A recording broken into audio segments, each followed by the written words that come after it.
Hello बच्चों, welcome back to my channel. कैसे हैं आप सब लोग। आज की वीडियो में मैं आप लोग को कॉस्ट अकाउंटिंग यानी कि लागत लेखांकन के कुछ इंपॉर्टेंट क्वेश्चन सॉल्व करवाऊंगी, जिसमें जो आपके एमसीक्यूज क्वेश्चंस में भी आ सकते हैं या फिर शॉर्ट क्वेश्चंस में भी आ सकते हैं। आपके ये क्वेश्चंस ऐसे हैं जो बार बार एग्जाम में रिपीट भी होते हैं, बस थोड़ी सी इमेज आपकी मॉडिफाई कर दी जाती है और एग्जैक्ट सेम वही क्वेश्चन आपका एग्जाम में आता है। तो वो क्वेश्चंस अगर आप बार बार रिवाइज करेंगे तो आपकी अच्छे से प्रैक्टिस हो जाएगी और एग्जाम में अगर आता है तो किसी तरह की कोई कन्फ्यूज़न भी नहीं होगी। इसके अलावा भी किसी सब्जेक्ट पर आप अगर वीडियो चाह रहे हैं एमसीक्यूज़ या फिर डिटेल वीडियोस, तो मुझे कमेंट करिएगा उस सब्जेक्ट का नाम और अपना ईयर कि किस सेमेस्टर या किस ईयर में आप हैं। उससे पहले अगर चैनल पर नए हों तो जल्दी से सब्सक्राइब कर लीजिएगा और नोटिफिकेशन बेल भी ज़रूर ऑन कर दीजिएगा और लाइक भी करिएगा। चलिए शुरू करते हैं। कॉन्ट्रैक्ट कॉस्टिंग यानी कि ठेका लागत विधि आपने पढ़ी होगी। कॉस्ट अकाउंटिंग निकालते टाइम क्या होती है, तो उसमें एक वर्ष में या एक वर्ष से अधिक की अवधि में कुछ ठेके जो पूरे होते हैं तो वहाँ पर प्रमाणित कार्य और अप्रमाणित कार्य भी निकाला जाता है। तो प्रमाणित कार्य क्या होगा, जो कार्य इंजीनियर या शिल्पकारों द्वारा क्या होता है सर्टिफाइड हो जाता है, वो हो जाता है हमारा प्रमाणित कार्य। और जिसको कार्य हो तो गया है परंतु प्रमाणित नहीं किया गया है, वो हो जाता है अप्रमाणित कार्य। तो उसे की गणना करनी हो, ये प्रश्न आपका काफ़ी आता है एग्जाम में। क्वेश्चन है 3/4 ठेका पूर्ण हुआ, प्रमाणित कार्य ठेका मूल्य का 1/2 है।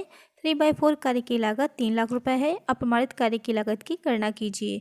यहाँ पर आपको ये बता दिया गया है कि 3/4 कार्य की जो लागत है वो 3 लाख रुपए है। आपको क्या निकालना है, अप्रमाणित कार्य की लागत की गणना करनी है। तो इसके लिए सबसे पहले हम क्या करेंगे, हम ये निकालेंगे जो वर्क अनसर्टिफाइड है उसकी वैल्यू कितनी है। तो 3/4 आपका दे रखा था, जितना ठेका पूर्ण हुआ उसकी, जिसमें से 1/2 किसकी थी, 1/2 थी वर्क सर्टिफाइड की, तो उसको हम लेस कर देंगे। लेस करने के बाद जो हमारा वर्क अनसर्टिफाइड की वैल्यू आएगी वो आएगी 1/4। अब हम कॉस्ट ऑफ वर्क अनसर्टिफाइड निकालने के लिए जो आपका 3 लाख बताया गया था कि कितना है पूर्ण कार्य की लागत, मल्टीप्लाई कर देंगे 4/3। 4/3 क्यों किया है, नीचे मैंने वर्किंग नोट में आपको समझाया है। 4/3 करने से हमें क्या पता चलेगा, cost of complete work. Incomplete था 3/4, उसी को जब हम उल्टा कर देंगे तो क्या होगा, हमें पता चल जाएगा ये पूरे कार्य की लागत कितनी है। पूरे कार्य की लागत कितनी निकल के आएगी, 4 लाख निकल के आएगी। उसके बाद इंटू 1/4 ऊपर वर्क अनसर्टिफाइड जो निकाला था वही हो जाएगा। जब इस पूरे को हम सॉल्व कर लेंगे तो कितना निकल के आएगा, 1 लाख निकल के आएगा। वही हो जाएगा हमारा कॉस्ट ऑफ वर्क अनसर्टिफाइड और हमारा आंसर। आई होप आपको समझ में आ गया होगा। इस तरह से क्वेश्चन जब दे रखे होते हैं तो आप कैसे अलग अलग भी निकाल सकते हैं कॉस्ट ऑफ कंप्लीट वर्क, जैसे नीचे मैंने वर्किंग नोट में बताया हुआ है, या फिर आप एक साथ भी रख करके कैलकुलेशन करके सॉल्व कर सकते हैं। जिस तरह से आपको समझ में आए आप वैसे कर सकते हैं। नेक्स्ट क्वेश्चन लेते हैं। अगर कॉस्ट अकाउंटिंग पर भी आप एमसीक्यूज वीडियो चाह रहे हैं तो मुझे कमेंट करिएगा। इसके अलावा भी बिजनेस स्टैटिक्स है, ऑर्गेनाइजेशन है, इकोनॉमिक्स है, कम्युनिकेशन है, इस पर भी मैंने एमसीक्यूज वीडियो डाली हुई हैं। उसकी भी आपको प्लेलिस्ट मिल जाएगी चैनल पे, आप वहाँ से जाकर के उसे भी चेक कर सकते हैं। आइए नेक्स्ट क्वेश्चन लेते हैं। Calculation of tender price. एक टेंडर का लागत मूल्य 5 लाख रुपए है। यदि टेंडर मूल्य 20% लाभ चाहे तो निविदा मूल्य क्या होगा। निविदा मूल्य पर क्या अंतर पड़ेगा यदि लागत मूल्य पर 20% लाभ कमाना चाहे। तो आपने यूनिट कॉस्टिंग का जो सेकंड पार्ट था उसमें पढ़ा होगा कि टेंडर वैल्यू निकालनी होती है। उसके लिए यहाँ पर जो आपको क्वेश्चन कह रहा है, टेंडर का लागत मूल्य बता रखा है 5 लाख रुपए, और ये बता दिया है कि अगर 20% उस पर हमें लाभ चाहिए होगा तो हम टेंडर का जो प्राइस है वो क्या होगा। और यदि आपका अंतर क्या पड़ेगा, जब 20% लागत मूल्य पर हम लाभ कमाना चाहेंगे। तो इसको सॉल्व करने के लिए क्या करना है, कॉस्ट प्राइस 5 लाख था आपका, लिख लेंगे, ऐड कर लेंगे उसमें हम प्रॉफिट 20% ऑन टेंडर प्राइस।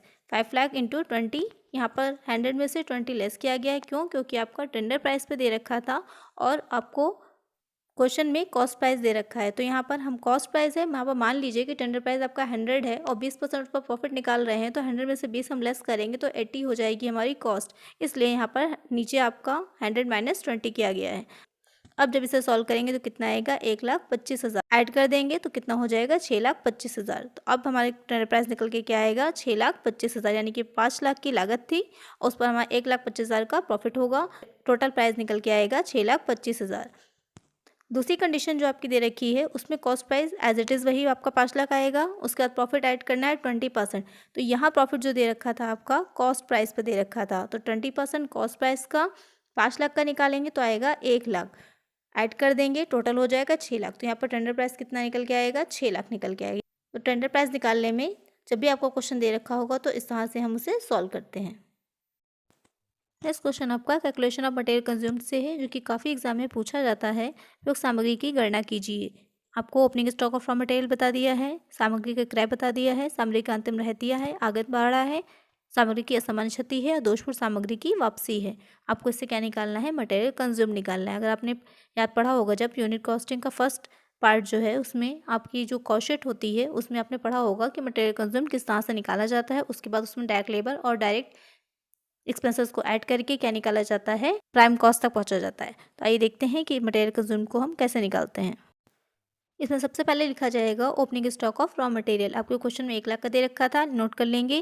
फिर उसमें से हम purchases of raw material add करेंगे और कैरेज इनवर्ड ऐड कर देंगे। ये तीनों चीज़ें ऐड करने के बाद हमारा आ जाएगा 4,10,000। इसमें से लेस करना है हमको closing stock of raw material, अब normal wastage of material, return of defective materials. इन तीनों को हम अलग लिख करके ऐड कर लेंगे। उसके बाद 30,000 अमाउंट टोटल आएगा हमारा, उसे हम लेस कर देंगे। कितना निकल गया, 3,80,000। यही क्या हो जाएगा हमारा मटेरियल कंज्यूम्ड, और यही होगा हमारा आंसर। आई होप आपकी समझ में आ गया होगा। अगर वीडियो अच्छी लगी हो तो प्लीज़ लाइक कर दीजिएगा। इसी तरह के और क्वेश्चंस के लिए चैनल को सब्सक्राइब करिएगा, नोटिफिकेशन बेल ज़रूर ऑन करिएगा, जिससे जो भी मैं वीडियो डालूँ उसका नोटिफिकेशन आपको मिल जाए। ज़्यादा से ज़्यादा फ्रेंड्स के साथ शेयर करिएगा। Thank you.